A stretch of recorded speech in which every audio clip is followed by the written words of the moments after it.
ETV YouTube ఛానల్స్లో మీ వ్యాపార ప్రకటనల కోసం ఈ నంబర్కి కాల్ చేయండి.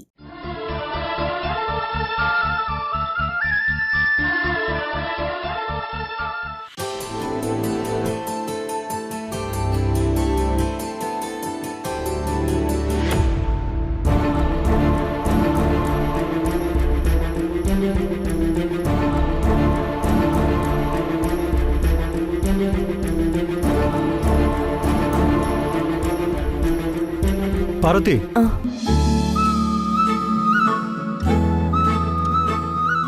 ఏంటండి? ఏదో మాట్లాడాలని వచ్చినట్టున్నావు. ఏమి మాట్లాడకుండా వెళ్ళిపోతున్నావు ఏంటి?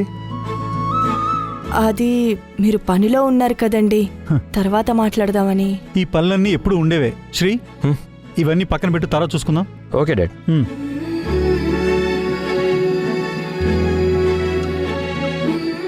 ఇప్పుడు చెప్పు, దేని గురించి మాట్లాడాలి?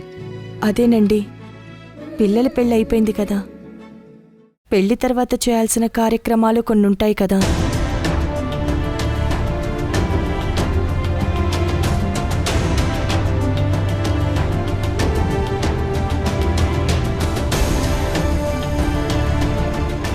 పెళ్ళవగానే శోభనాలు చేసేశారుగా, చేయడానికి ఇంకా ఏం కార్యక్రమాలు మిగిలిన్నాయని? అదేంటి భాగ్యం, ఏమీ తెలియనట్టు మాట్లాడుతావు?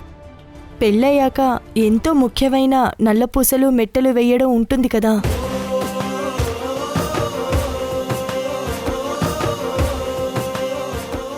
వేణా నీ మేనకోడలని అన్నీ గుర్తు పెట్టుకుని పట్టుబట్టి మరీ చేయించుకుంటున్నావుగా పార్వతి. ఏంటి భాగ్యం ఆ మాటలు? పెళ్ళయ్యాక కుటుంబం అంతా సంతోషంగా ఇంట్లో జరుపుకునే పండగది. దాన్ని చేయాలనుకోవడంలో తప్పే ఉంది. అలా అయితే వేదాశ్రీల పెళ్ళయి ఇన్ని రోజులవుతుంది, ఎప్పుడు నల్లపూసల ఫంక్షన్ గురించి మాట్లాడలేదే?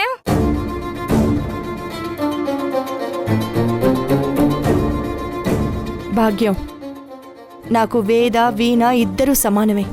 ఒకరు ఎక్కువ ఒకరు తక్కువ కాదు, ఇద్దరూ ఈ ఇంటి కోడళ్లే.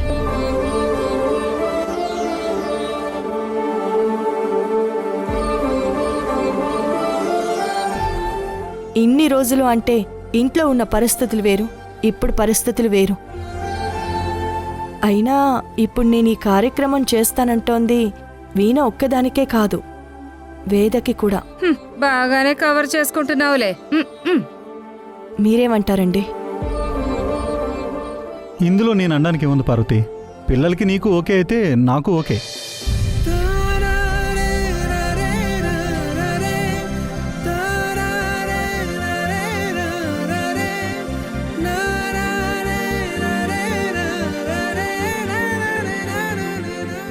ఇంతకీ కార్యక్రమం ఎప్పుడు జరిపిద్దాం అనుకుంటున్నావు? రేపేనండి, పంతులు గారితో మాట్లాడాను. రేపు చాలా మంచి రోజని చెప్పారు. ఓహో, అవునా? చెయ్యాలని డిసైడ్ అయ్యి ఆల్రెడీ పంతులతో కూడా మాట్లాడావా? ఇంకా నా పర్మిషన్ దీనికి? నేను అవునన్నా కాదన్నా ఏదో ఒకటి చెప్పి కన్విన్స్ చేసి నువ్వు అనుకున్నది చేస్తావుగా. అవన్నీ మాకెందుకమ్మా ఇప్పుడు, టైం వేస్ట్ కాకపోతే. అది నిజమే అల్లుడు, 24 గంటలు ఇంట్లో కార్యక్రమాలు జరుపుకుంటూ కూర్చుంటే మగాళ్ళు పనులు ఎలా చేసుకుంటారు?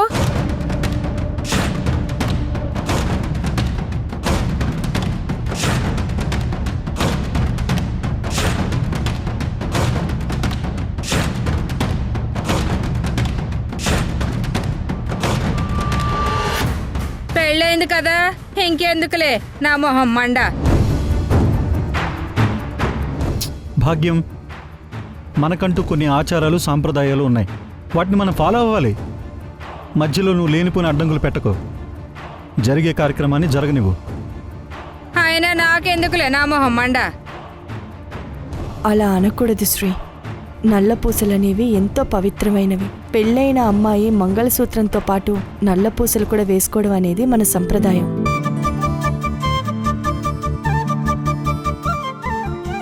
నీలలోహిత గౌరీ పూజ చేసుకొని ఆ పూసలు మెడలో వేసుకుంటే సౌభాగ్యం, భాగ్యం, ఆరోగ్యం, పుత్రలాభం పొందుతామని నమ్మకం.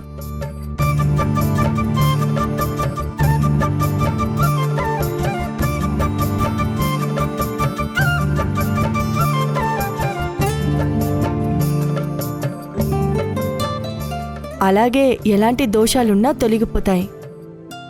ఆ నల్లపూసల మెడలో ఉంటే ఏ దుష్ట శక్తులు మన వైపు రావన్నది కూడా కొందరి నమ్మకం. అలా అర్థమయ్యేలా చెప్పండి అత్తయ్య మీ అబ్బాయికి. ఇలాంటి విషయాల్లో ఇంకోసారి టైం వేస్ట్ అనే మాటలు మాట్లాడ్డు. సర్లే, ఏదో వాటి విలువ తెలియక అలా అన్నానులే. ఇప్పుడు తెలిసిందిగా, కామ్గా ఉండండి ఇంకా. గదిలోకి పోతా, నీ సంగతి చెప్తాను. మీరేమంటారమ్మా వేద, వీణ?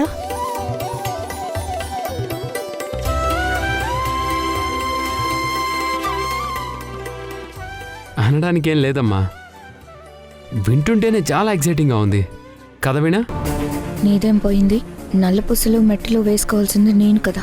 నువ్వు కట్టని తాళే బరువా నేను ఫీల్ అవుతుంటే ఇప్పుడు మళ్ళీ ఇవి కూడానా? ఇష్టం లేకపోయినా అన్నిటికీ తప్పక తలాడించాల్సి వస్తుంది. అమ్మా వీణ? ఆహా అత్తయ్య, నాదే ఉంది, మీరేం చెప్తే అది. వేద? మీ ఇష్టం అత్తయ్య.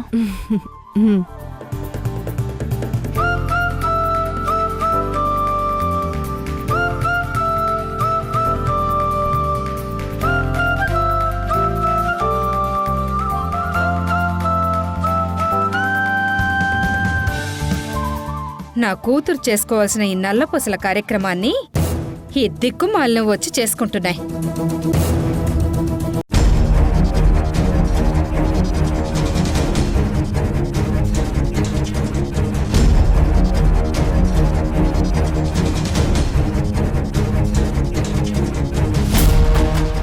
బిజినెస్లో ఎమోషన్స్ ఉండకూడదు. మనం వాళ్ళ కంపెనీతో బిజినెస్ చేస్తాం, మెటీరియల్స్ అప్లై చేస్తాం, పేమెంట్ తీసుకుంటాం, అంతవరకే. కానీ బిజినెస్లో అవకాశం వచ్చినప్పుడే ప్రూవ్ చేసుకుని నిలదొక్కుకోవాలి కార్తీక్.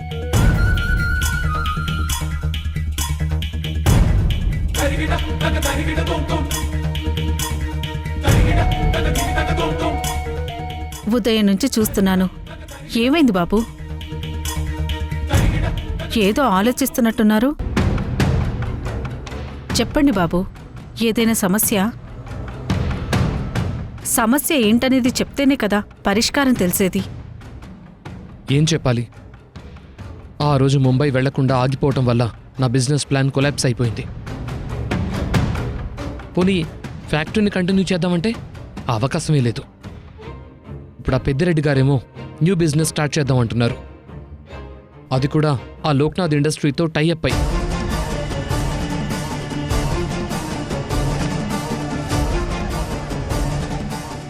వాళ్ళతో కలిసి బిజినెస్ చేయటం నా వల్ల కాదు అని పెద్దిరెడ్డి గారికి అప్పుడే చెప్పేశాను.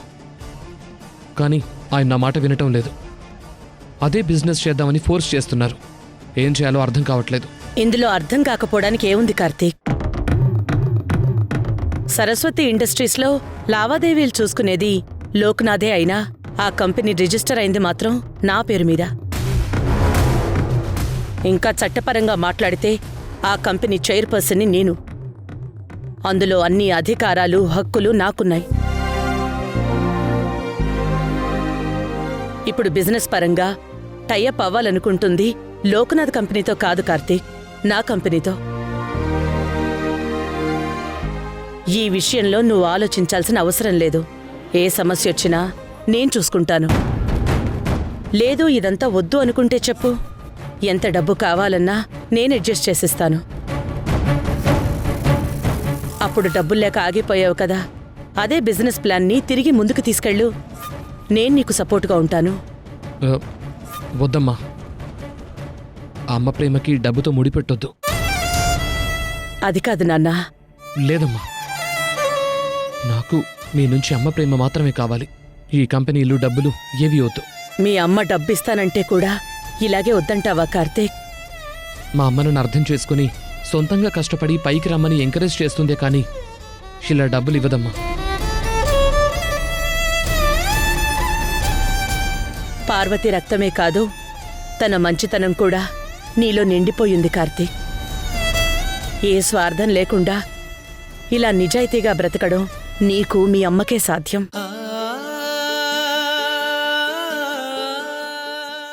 అయినా పర్సనల్ లైఫ్ వేరు, బిజినెస్ లైఫ్ వేరు కార్తీక్. ఇప్పటి వరకు నీ లైఫ్లో జరిగిందంతా మర్చిపోయి ఒక కొత్త లైఫ్ని స్టార్ట్ చేయి. కంప్లీట్గా నీ కాన్సంట్రేషన్ మొత్తం బిజినెస్ మీదే పెట్టు. పెద్దిరెడ్డి గారు చెప్పిన బిజినెస్ ప్రపోజల్కి కూడా ఓకే చెప్పు. ఇందులో నీకు ఏ ప్రాబ్లం వచ్చినా సాల్వ్ చేయడానికి ఈ అమ్మని నీ వెనక నేనున్నాను. నువ్వేం ఆలోచించక కార్తీక్. ఈ విధంగా అయినా ఈ అమ్మని సపోర్టుగా ఉండనివ్వు. అలాగే అమ్మా, మీరు చెప్పినట్టే చేస్తాను.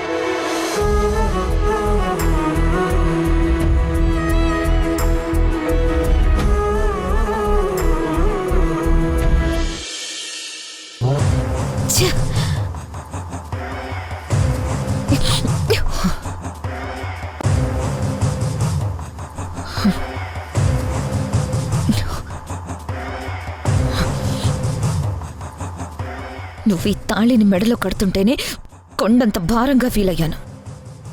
మళ్ళీ ఈ ఎక్స్ట్రా లగేజ్ ఎక్కించుకోవాల్సి వస్తుంది.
ముచ్చట్లన్నీ మా బావతో జరగాల్సినవే, కానీ డెస్టినీ ఇలా జరిగేలా చేస్తుంది.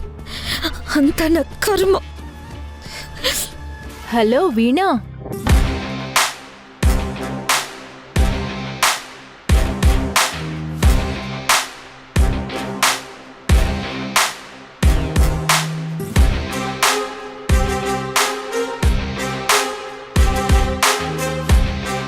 నల్లపూసల వేడుక ఎలా సెలబ్రేట్ చేసుకోవాలని ప్లాన్ చేస్తున్నావా వీణా? అవును, నువ్వు కూడా రా, కలిసి ప్లాన్ చేద్దాం. నాతో కన్నా రిషితో కలిసి ప్లాన్ చేస్తే పర్ఫెక్ట్గా ఉంటుందేమో. అలాగే మీ మధ్య బాండింగ్ కూడా ఇంకా స్ట్రాంగ్ అవుతుంది కదా. అఫ్ కోర్స్ మీరు క్లోజ్గానే ఉన్నారనుకో. స్టాప్ ఇట్ వేదా. మా మధ్యన ఏ బాండింగ్ ఉందో నీకు తెలీదా? పదే పదే దాని గురించి మాట్లాడుతున్నావు. ఏమో, ఒక మాటని పదే పదే అంటుంటే అది ఖచ్చితంగా జరుగుతుందంట వీణా. అదే జరిగితే అందరికీ హ్యాపీనే కదా.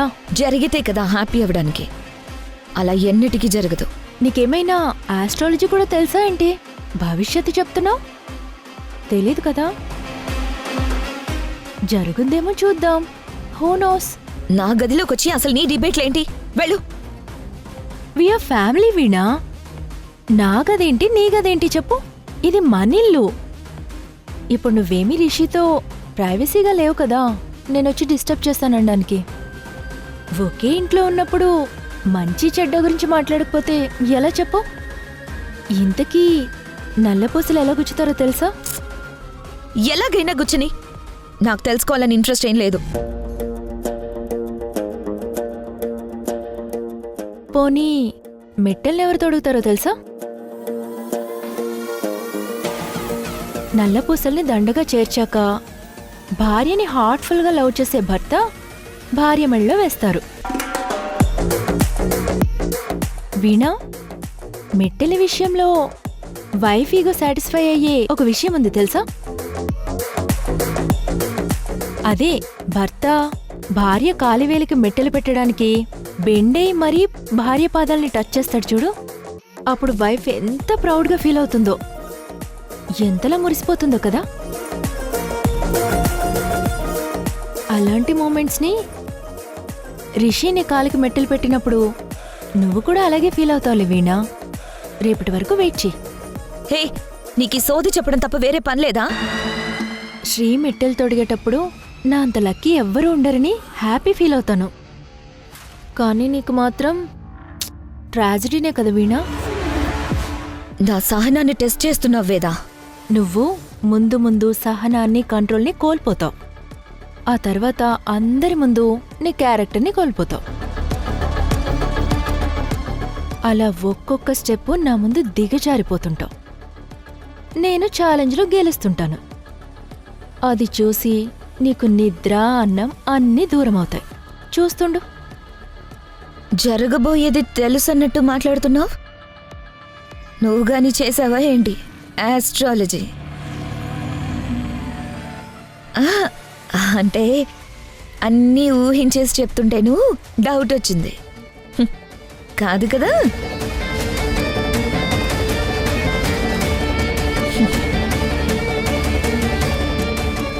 టైం వచ్చినప్పుడు నేనేంటో చూపిస్తా, నువ్వు చూస్తావు.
Very nice. ఇప్పుడు ఏం చేయాలమ్మా? ఆ పసుపు తాడికి పూసలెక్కించి నీలలోహిత గౌరీ పూజ చేసుకుని పూసలు తాళ్ళని వాళ్ళ మెళ్ళో వెయ్యాలి. ఆ తర్వాత వాళ్ళ కాళ్ళకి మీరు మెట్టలు తొడగాలి. సూపర్. కానీ నల్ల పూసల కార్యక్రమం అని చెప్పి కొన్ని పూసలే తెచ్చారెందుకు? ఒక దండే తీసుకురావాల్సింది. ఇప్పటికి సరిపోతాయేమో.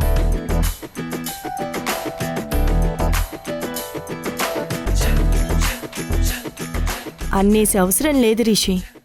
3 లేదా 9 పూసలు సరిపోతాయి. ఓ అవునా?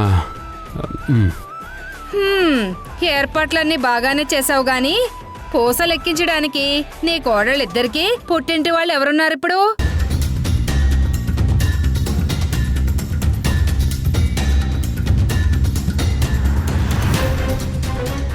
అటు వేద వాళ్ళ అమ్మ అమెరికాలో ఉంది, ఇటు వీణా సంగతి సరే సరి ఎవరూ లేని అనాథ.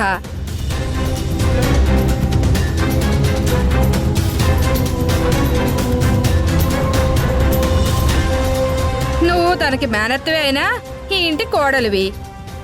పుట్టింటి తరపు వాళ్ళు ఎవరూ లేకుండా ఇలా ఎలా జరిపిస్తాము?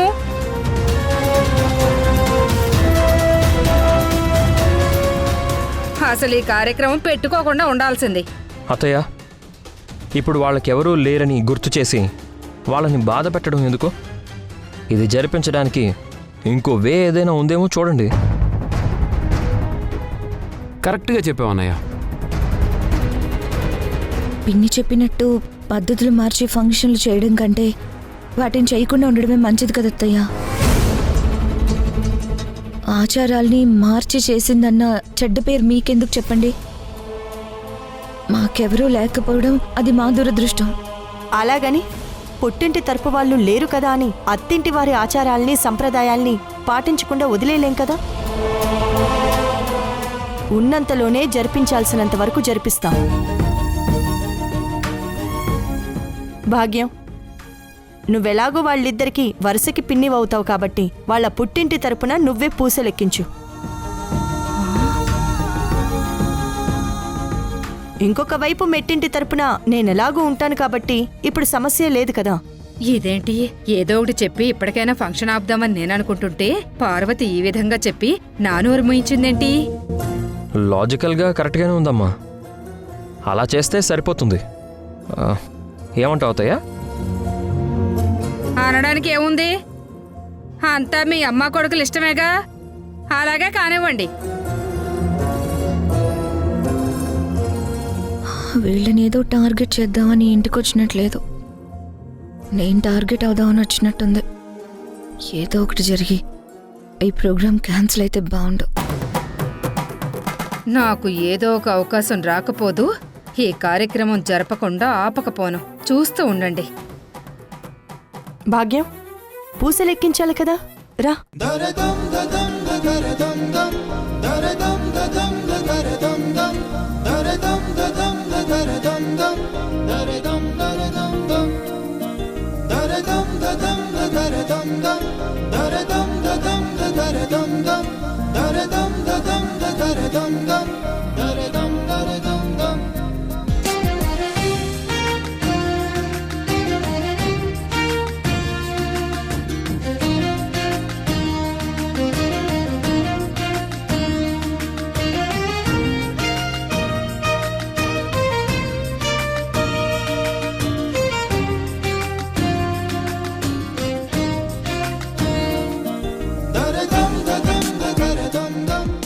ఇది నా పెద్ద కోడలు వేద కోసం.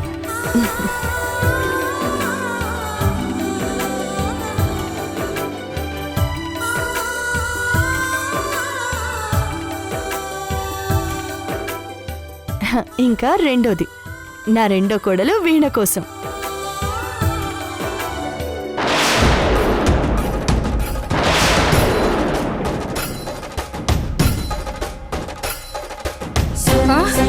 అయ్యయ్యో,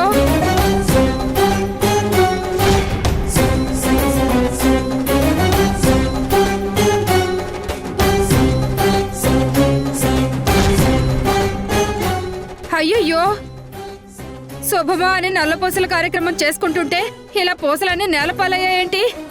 ఇంకేముంది, అరిష్టం అరిష్టం.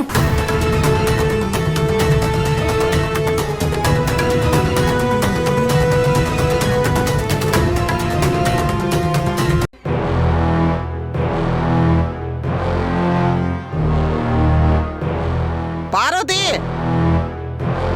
ఏమైంది అత్తయ్య? ఏమవడం ఏంటి చూడు. ఇదంతా వేణుతో శుభ్రం చేయించు మరి.